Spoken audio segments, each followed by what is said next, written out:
I am so excited. How are you today? Me and Lara are here for our second video clip because today we're going to give you the first feel of this project, the FAQ wedding planning. So for those who haven't seen our first video, the presentation of our first video, to recap, this is a project that it has been created to help our couples in guiding them step by step with the wedding planning process. And we have told that we're going to talk about the different topics about the wedding planning. And one of these topics is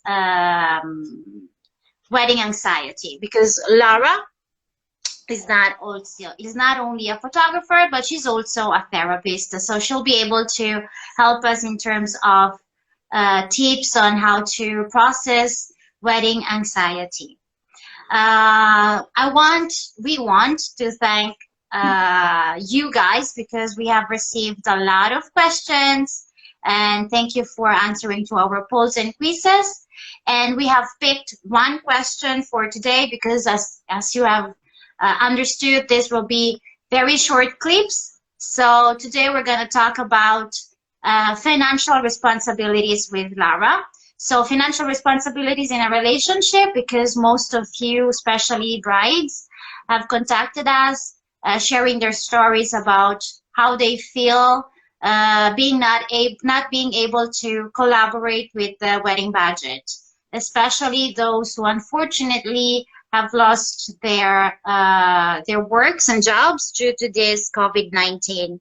So I have asked Lara to give us some interesting tips on how to help you brides. So today we have Lara here. And hi everyone. Ciao, Laura. So as I was telling the audience, we're going to talk about this very important topic. What do you think? Because, you know, I would really feel the same because we have, you know, when you plan a wedding, you have to plan the budget and save some money. So these brides are asking for some help. And how can we encourage these brides? Lara? Sorry? Però che si può tagliare questo? Mi hai fatto una domanda? Certo! E non ho capito! Sei troppo indaffarata a leggere il tuo coso! E stavo pensando, non mi aspettavo la domanda. So, stavo dicendo, insomma, che we have Lara here to give us the answer to how you brides can cope with this issue, with this problem about how to feel less anxious about not helping your partners with the wedding budget. Mm-hmm. So Lara, what do you think about this topic? I know that you were telling me that this is quite a difficult tip to give in just a short clip. Yes, but we try. I try to say something that the brides can use for themselves. So first of all, I want to say that I understand very well how this bride feels, because the thought of not contributing enough to the marriage gives rise to feelings Laura! Laura. You know. Ma è venuto lo spasmo.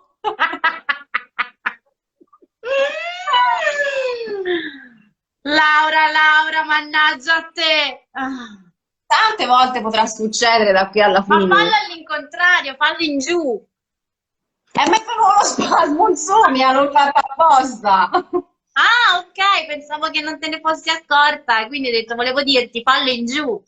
No, me ne sono accorta che mi è venuto lo scattino, però faccio finta di nulla.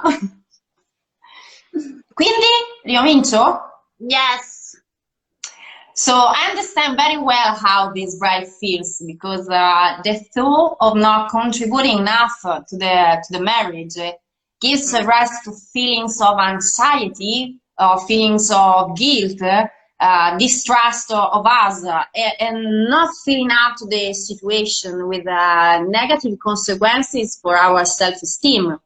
So the first important thing that I want to say is I would like that everyone who is listening to us to keep in mind is that our thoughts influence our emotions, and our emotions influence our behavior and our actions. So that's why learning to be more aware of what we think can help us to feel better and behave more adaptively. So I think this is the most important things to know. And after this, if I had the chance to talk to each one of you, I would try to understand how this negative thought is born in your mind, how it is connected to your life history, for example, or whether it is a thought that recurs and what activates it. But since we can right now, I can suggest you to write down all the negative thoughts that come to your mind and how every single thought makes you feel. Write down also your emotions, because in this way you can learn to connect your feel to what you think. And being aware of this mechanism helps a lot to manage our thoughts and our emotions. I don't know if it's clear. Well, of course, it's I actually understand that based on what you said, that if you had the chance to talk to each bride, of course you would be investigating their background and their history, because maybe the answer to that question is not general to everyone. So it really depends on the background history of every patient, of course. But I like the thing that you are telling us to be more aware by writing down our emotions, which I already do actually. So it's like a journal, an everyday journal. Yes, why not? Why not? It's important to think about our thoughts and our emotion, because we are not used to do this. So if you have the possibility to write down, you can reflect on them. So it's a good thing for everyone, not for in the moment in the wedding anxiety, in every moment, no? And another thing is you can after writing your thoughts and your emotion, the second thing you can do is ask yourself if it could be changed. If you can change the thoughts with another more positive, more objective thought, closer to reality, because remember that our thoughts are just mostly fictional stories, stories of pessimism, stories of fears, stories of complaints. Is not written anywhere that what we think is reality. On the contrary, it's an interpretation of reality through a filter, almost always negative filter. So it becomes very important to be aware of this negative filter and try, on the one hand, to replace with a positive filter. On the other, not to give too much weight to our internal voice, because it judges us always. So it's interesting because you are telling us that it's more like when you think of something, You see what you actually think. So if you think about, I see color red, I will probably always see something that has a color red. Yes. So you are trying to tell us, don't really listen to what you are feeling because we are hard to ourselves. We try to judge ourselves a lot. We try to criticize ourselves a lot. And maybe when we are hard with ourselves, we don't really love and give self-care. So how would you what would you tell the brides to stop being hard with themselves? I think one thing is to ask to ourselves some questions. Like, for example, in this case, for financial problems, for example, they can think about how, for example, how is your thinking judging you? Or if you don't contribute financially to the marriage, aren't you a good wife? Or, for example, isn't it right that he should pay for everything? Thinking about the husband, no? Or who says what is right and according to what? What is right and what is wrong for you and why? Sometimes probably some brides is thinking I don't contribute economically, so I feel inferior. But Exactly, yeah. are you comparing your personal value with the value of money? Why? Do you think you are worthless? So I think that try to answer to these questions is important to understand the meaning of our thoughts. You said a very important thing, Laura. Ask yourself these questions exactly, because maybe we compare ourselves with the value of the money. Yes, yes. I think we should also we will be able to know exactly maybe what our partner thinks. Yes, yes. In fact, taking up the question of our bride, I would say, first of all, that a marriage is a project of life shared with another person. And there will surely be times in the future when one of the two will need the support of the other and vice versa. So in this specific case, if one of the two has more financial resources to invest, it means that the other will have other resources to dedicate it to the organization of a marriage, because everyone invests in a project what he has, and there isn't one thing that has more value than other. So what matters is the desire to share and carry out a project or life together with a person that you love. So try to put yourself in the shoes of the other person. What would you do? You don't want to marry the person you love anymore because of the coronavirus. He doesn't or she doesn't have enough money to split the wedding expensive. I don't think you'd ever think that. No, absolutely. So the most important thing is talk about it with your partner. Confide your fears, because he or she will certainly be the first to reassure you. But in case if it should not be so, if it's objectively an economic impediment to the organization of a marriage, decide together the solution that satisfies you most.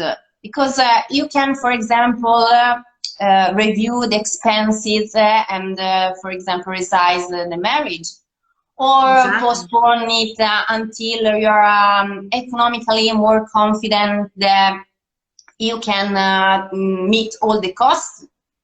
So the essential thing is that you speak openly with your partner, and together decide a solution that will satisfy both of you.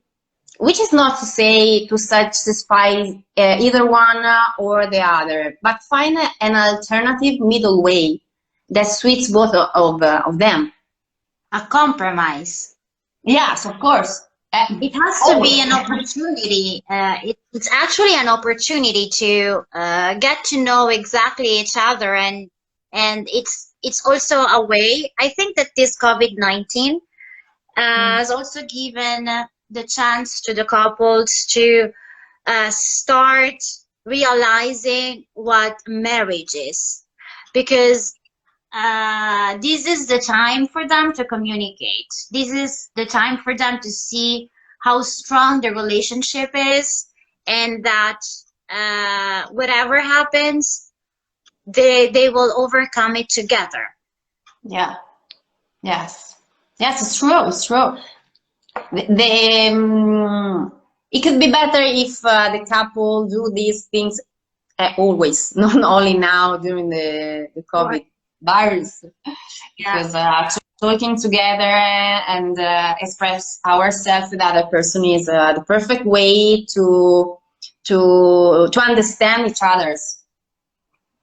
Yeah, I can see it also personally in my personal life. Of course, the wedding industry has been affected more by this COVID-19 because we don't actually have a lot of business this year. Most of the weddings have been postponed. So me as a wedding planner, I should feel the same with not being able to contribute financially at home because only my husband works. But I don't see it as a problem because actually, as you have told, there are different resources that each of us, the couple inside the relationship has. So maybe he brings money, but I'll take care of the house. So I take care of the house, I take care of our son. So I deeply think that, yeah, marriage is all about communication, actually. And we don't have to be afraid of opening up and pouring our feelings to our partners, because besides, we're gonna spend the entire life with them. So we become one thing only. And another thing is also the fact that I love the idea of writing down the things that you were telling us, because I already do that every day. If I don't feel, we all have our ups and downs. So sometimes when I don't have that positive energy, I tend to get my diary. I always had my diary, and I run everything. I write down everything. And then sometimes I just reread them and say, wow, I didn't know that I was feeling that way. Oh, yes, it's true. It's a good thing. It's like doing some mindfulness. Yes. It's another thing, mindfulness. Yeah, maybe we should do another video clip. Another video, yes, another clip. Okay, Laura. So I think we have perfectly answered to this question, because we have to be short. This is the main thing about our videos. And again, to the audience, we are reminding you to write us or DM us for any topic you want to talk about. Our next topic will not be with Lara, but I will talk about the important and urgent vendors to book when planning a wedding. Thank you, Lara, for your help. Thanks to you. See you in the next videos. Bye. Ciao. Ciao.